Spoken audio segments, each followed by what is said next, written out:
Hiji rizki madmun. Ari rizki madmun mah nyaeta pertanggungjawaban ti Allah pikeun mikuatan badan jasmani. Eta pikeun ngabangun badan jasmani jeung sarana pikeun ibadah ka Gusti Allah. Seperti pakaian kenutupan auratnya. Lain pikeun ngagaya. Tapi pikeun muatan nutupan aurat. Atau pikeun ngagaya mah berarti hayang gonta-ganti urang tiap poe. Lain kitu tapi pikeun nutupan aurat. Terus misalkan dahar anu kadahar ku jasmani urang kitu nya pikeun supaya kuat urang ibadah dina salatna, dina amalan ritual maupun amalan sosialna. Eta ngaranna rizki madmun. Terus nu kadua rizki maksum. Ari rizki maksum mah nyaeta rizki nu dibagi ti Allah Ta'ala ukuran bagian gitu. Jadi geus aya ukuran-ukuranana, geus aya bagian-bagianna. Misal poe ieu rizkina sakitu, duitna sakian, beasna sakitu kilo gitu. Bajuna tah ieu anu dipake kitu. Rizkina dina poe ieu teh tah eta rizki maksum ngaranna. Nu matak rizki ulah diukur-ukur jeung batur. Eta rizki teh bisa beda-beda pembagian ti Allah moal diakurkeun unggal jelema. Kitu nya. Sanajan sarua kasabna, sanajan sarua umurna, sanajan sarua migawena, tapi pembagian di Allah mah sakersana Gusti Allah. Kahade ulah sok diukur-ukur karena ieu aya rizki maksum. Kitu nya. Ongkos si eta cenah sahanapeun aing. Ieu sakolana ge sahanapeun aing kalulusanana, tapi kunaon manehna mah beunghar urang mah kieu. Tah, singkade ulah kitu. Soalna aya pembagian rizki maksum gitu. Anu katilu nyaeta rizki mamluk.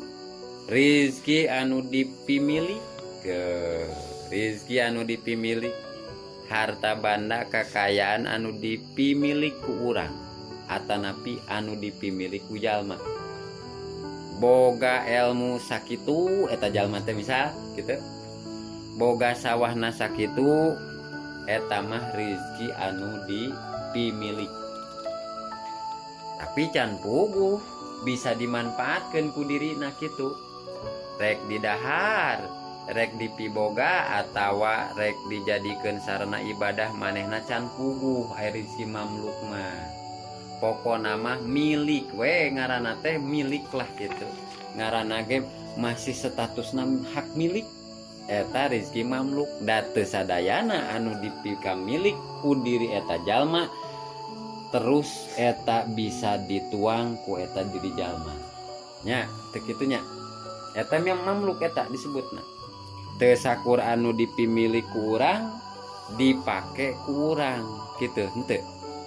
Jalma kaya raya boga mobil misalkan salosin misal ieu mah misal moal ditumpuk di moal ditumpakan kabeh ku manehna nya.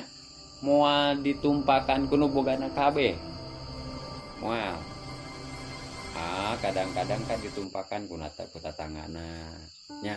Kadang-kadang anu makena batur tapi eta mah non hanya ngan sakur kapimilik ku eta misalkan mobil aing tapi nu make batur gitu.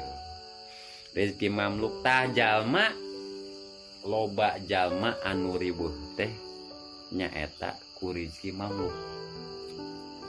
Lain ku rizki madmun, lain ku rizki maksum. Tapi loba jalma di alam dunia ribuhna ku rizki mamluk. Misal batur tos boga mobil atau motor opat. Nah cenah ieu aing ngan boga hiji wah ieu motor misal kudu semangat deui boya usaha cenah ngarah sarua jeung batur kitu nya. Boga motor opat, nah cenah jeung boga motor opat kudu boga mobil boga dua, kudu hati-hati aing usaha kitu. Padahal teu inget kana ayana rezeki maksum aya takaran. Ade cing inget aya maksum pembagian ti Allah da moal rata setiap jalma teh dina pembagian rezeki. Matak dina keluarga oge beda-beda. Aya anu beunghar, aya anu sederhana, teu ninggal adina, teu ninggal kakana kitu nya. Aya pakir, aya beunghar. Aya pembagian ti Allah. Aya jelma anu milikna loba saeutik rezekina. Saeutik madmunna. Jadi mamlukna loba tapi madmunna saeutik.